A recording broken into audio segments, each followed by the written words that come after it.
here we go. Today's the day. Mixture of being nervous and excited. Ummed hard about what I was going to wear.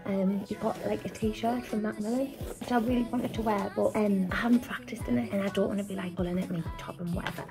So I've gone with Old Faithful, Jim Shaw. I've got me Faithful Knock Sports Brown and on leggings, not short, but I was on the fence about that because everybody you see doing it has shorts on and everybody looks really sweaty. As I think it's going to be pretty hot in there, but I'm committed now. This is what we're going with. I don't want to have to think about adjusting anything, moving anything. I'm just going to feel comfortable. So the things I woke up thinking this morning, this is my catastrophising brain. What if I've read the wrong time on the website and I miss it? What if I make a mistake? What if I can't count? Because you've got to count your laps as you go around. So I read on the map that it says so each time you enter like the run section, you've got to say the in, like moving back into the rock zone 3 times before you can rejoin. What if I forget to count? I mean, lots of my clients will tell you also that I can't count. So worried about that. Obviously had the dream last week and I put this on Instagram that I got to the sled push and just couldn't move it, so I had to go in the gym and correct that thought and just remind myself that I could. What else did I think about? What if I'm sick? What if I need a drink? What if I need a wee? Just imagine that if you could have catastrophised it about this, I will have done it. I will have had the thought. I think I'm always better in these situations when I want to get there and I just want to like see what the place looks like and like get a feel for it. Like when I did Athic last year, it was the same. I felt much better once I got there, and when I do it again this year, I don't feel as nervous because I've been there and I've seen the area, so I feel much better about that. I was really pleased because I faff on a lot about like what I eat and stuff before, because I'm one of those people that just get bloated so easily and like a pain in my tummy. So fortunately went to Wagamama's last night, which was great, and I've got me little breakfast set up, which I'll show you. So this is based on what me and Jade ate last year, I think. So heavily influenced by Jade, this is. So obviously not going to eat the whole jar, but I am going to put a good, we'll call it a dollop. I'm putting a good dollop of it in this and chopping up one of these and putting it in, and that'll be, I'm going to have that about 10:15. So my race is at 1:10. I hate feeling full. I hate feeling like I've got anything on my stomach before I exercise, especially at that intensity. So I'll probably have another half a banana and a couple of these. Now you can't accept things, it's one of the rules, you can't accept things from the crowd as you run around. So like Simon couldn't pass as a jelly baby or like an energy gel. Not that I'm really an energy gel person, so I'm thinking that I might just pop a couple of, my leggings have got like, I might pop a couple of jelly babies in there. But got my gear ready and we're going to go to the gym. Simon's going to train. I'm just going to do a bit of walking on the treadmill and some stretching ready for this afternoon. Last night I was looking at the Insta story for Hyrox, which looks amazing by the way, and it looks absolutely jam-packed and like mint energy. But every time I watch it I feel like it looks so like elite. Everything about it looks elite. And I don't know if I saw like many people who didn't look like full-on athletes. I'm sure those people are there. Like I've looked at other people's YouTube videos and they've said like, you know, when you get there there's all ages, abilities, etc., fitness levels, whatever. But I don't feel like that's ever really reflected on the socials. So it just makes us feel like when I get there I'm going to be full of like elite athletes. But hey, for this day and this day only, I'll pretend to be an elite athlete maybe. Simon's just gone to the gym, I'm going to follow him down. I'm actually secretly hoping that he watches this today and thinks, oh, I'd quite like to do that, and that he wants to do a mixed doubles with us next time. He has a shoulder injury, so anything like above his head is like a no-go really. But in this, there's other than the wall balls, which I think would be all right, because it's not like a yeah, I think it would be all right. And even if that was the case and he couldn't do them, like I could do all of the wall balls and he could maybe take all of something else. And I'm really secretly hoping that he comes and like, oh, this is mint, I'd love to do mixed doubles. Like I'm hoping that I really love it. I'm pretty sure I will, even though I'm nervous. That's my goal for the day, to try and get Simon to fall in love with fitness racing. You can go all over the world. You can go into a Hyrox in like so many different places, like in Europe, in America, like you can go anywhere. Make like a full like trip itinerary out of it. So we'll see. Wish me luck with persuading him. It's a good idea. On with me Sweaty Betty song that I got from my lovely clients Lindsay and James. Gone with these because I watched on a video that it's a good idea to have grip socks so that when you do the sled push your feet don't slide. Good news, last night someone very kindly made another donation to me Just Giving page from Macmillan. I've gone over the target, which is great, and hopefully still might get a little bit more in the day as well.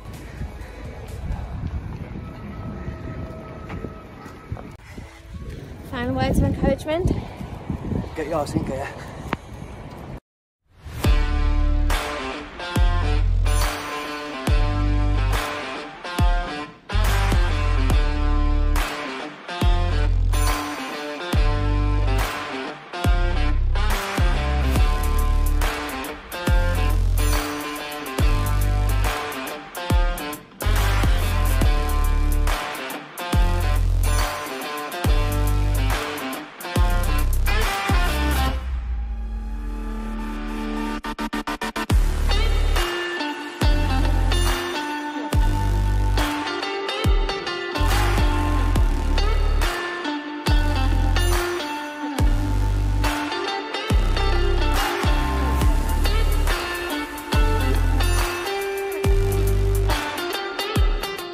let's talk about Hyrox.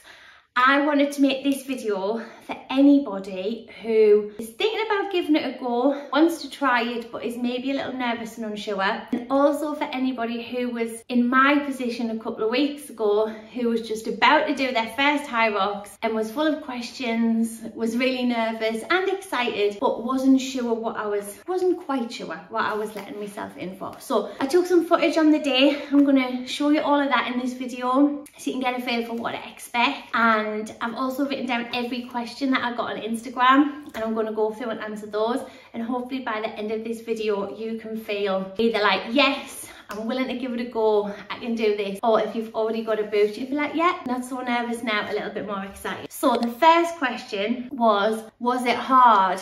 And the answer is most definitely yes. I've done quite a lot of challenges over the years, like 10Ks, half marathons. I went through a phase, probably when I was looking for something like Hyrox, a few years ago, where I did like some obstacle course type things. Like I did Men's Health Survival of the Fittest, which was like, I'm sure that was a 10K like obstacle challenge. I've done Tough Mudder, and I've done quite a lot of things that I think would be considered to be challenging, and this was the most challenging. I think mostly because I chose to do it solo the first time, so you've literally got to do everything on your own, all of the runs, all of the exercises, it's all on you. So it was hard, and it was quite mentally hard at times as well. Like when I was in the burpee broad jump section, I remember standing up a couple of times and thinking, I just really don't think I can do this. Like I had quite a lot of, shall we say, interesting chats with myself in my own head. So yes, it was hard, and I think it's something that you've got to respect. That you might have heard us saying in running, like people running half marathons and marathons, and you'll hear people say you've got to respect the distance, as in you've got to train for it because it's not easy. And I would say the same about this. You've got to respect the challenge, and you've got to prepare appropriately for the challenge. The next question was, why did you choose solo? So I didn't really choose solo kind of chose me, and there was none of my pals that really wanted to do it with us. But I also took the quiz that's on the Hyrox website, which asks you a bunch of different questions about your current fitness abilities, and it came out saying, we think you could do either the doubles or the women's open. So I thought, you know what, I'm just going to challenge myself, I'm going to do it, I'm going to go solo. Now that I've done it solo, I think, well, you know what, either I know I can do that again, so I've got that faith in my ability, or if I did doubles in the future, I think I'd be more excited because I feel like I've done it the hardest way that you can do it. So doing it with somebody else I think would be more fun, like for the sort of camaraderie of it, and also that of course you can share all of the different exercises that are in the rock. And the next question was, what was the hardest part? I think for me there was a couple of moments. So there was a moment when I came off the sled push, which is exercise 2, and went into my third run, and my legs were like, oh my god, like what's just happened? And it took us one lap to really settle my legs back in. And at that point I was thinking, how do I get through like the next 5K? How do I get through like the next 6 exercises? I had a bit of self-doubt at that point. But I would say overall the hardest part for me was the burpee broad jumps. It just really seemed to like suck the life out of you. I got to the start line, started, maybe did 5 or 6, and stood up and like had a bit of a spinny moment, and I looked ahead and I was like, why is the finish line no closer? Like, why do I feel like I haven't moved? And my legs were like rock hard, and like just felt like they had nothing in them, and which is not great at the halfway mark, but got through it, and then seemed to just again settle into the run that came after. And then finally the hardest part is the wall ball challenge at the end, 100 wall balls. I got 3 no reps for hitting the men's target like for no other reason than throwing the bloody ball too high. But I did the first 6 and that, and I thought, oh my god, like where do I find the other 94 from? But you just do. Like the crowd's amazing. The judge that I had next to us, he was really supportive. There was a couple of like sort of what I would call like floating judges around, like coming up like, come on, you can do it, don't give up. That was really hard. And total respect is a little bit of a side note, I didn't realise until after the event that you can actually get an extra patch if you complete your wall balls unbroken, hats off to anybody who's done that, because that's amazing. It's amazing. The next question was, how did you train for it? Well, I like to think that I've got a pretty good level of fitness anyway. Like, I don't have breaks in my training. I train 4 to 5 times a week. I'm always trying to challenge myself. So I had a good base there. And I upped my running a bit. So usually running for me would form part of a workout, not a full workout. But I did 1 run every week, like usually just a 5k, just steady. And I also included a bit more running in terms of like in the gym. People call it compromised running. Really, it just means like running with exercises in between. I did a few more workouts like that. So for example, like 500 meters, kind of a sprint on the treadmill, getting off, doing an upper and a lower body exercise, getting back on, going again. And I also did quite a lot of blaze classes. So I go to David Lloyd, and their blaze classes are amazing. I've always enjoyed them. But actually the training style in those classes is really helpful for Hyrox. It again is this compromised running. So you're running, you're doing something else, like you're challenging yourself in different ways, both in terms of your cardiovascular fitness and your strength in the same session. So I was doing between 2 and 3 blaze classes a week as well, and then my regular strength training.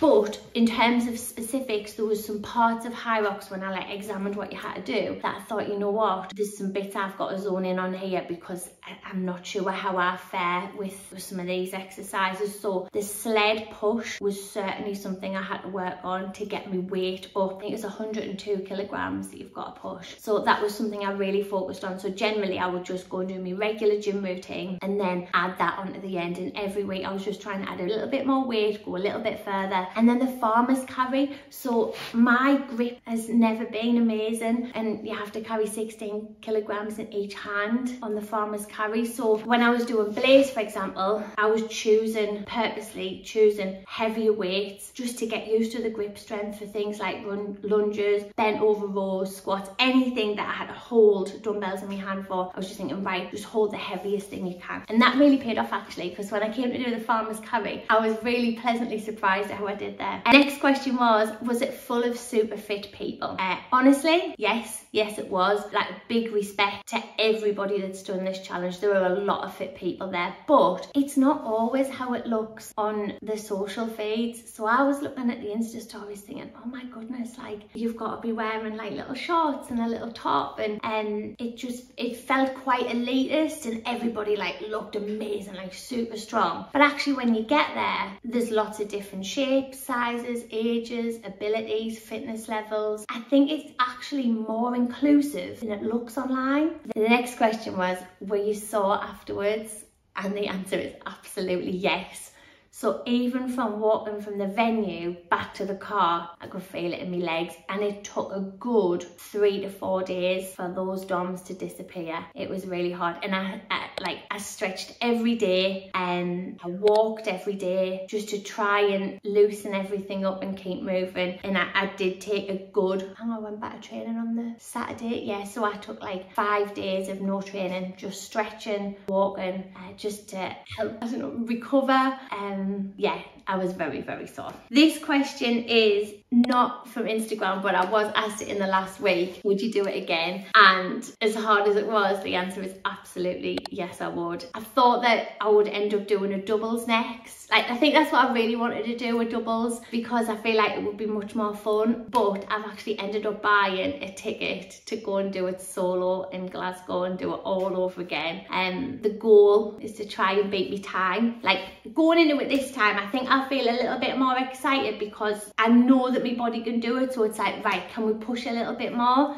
In the last one, well, the first one I did 132, which I was over the moon with. I'd love to see if I can go sub 130. So yes, I'm definitely doing it again, and I can't wait. So if you're thinking about giving it a go, I hope these questions have helped. I hope you enjoy seeing some of footage from the day. It was tough, but it was worth it. And if you want a challenge, if you want something to really focus you and give you something to work towards, I can't recommend it enough. Daylight Fitness Racing is my cup of tea. It really is. I did the Blaze Games at David Lloyd like the last 2 years, and I loved that. And that feeling of being able to have a bit of a competition with others and with yourself, be around good vibes, good people, people who want to see you do well. It's just a good atmosphere, and doing exercise, like all of that together is just the perfect combination for me. So if it sounds like it would be for you, go for it. If you need help with training, just drop us a message and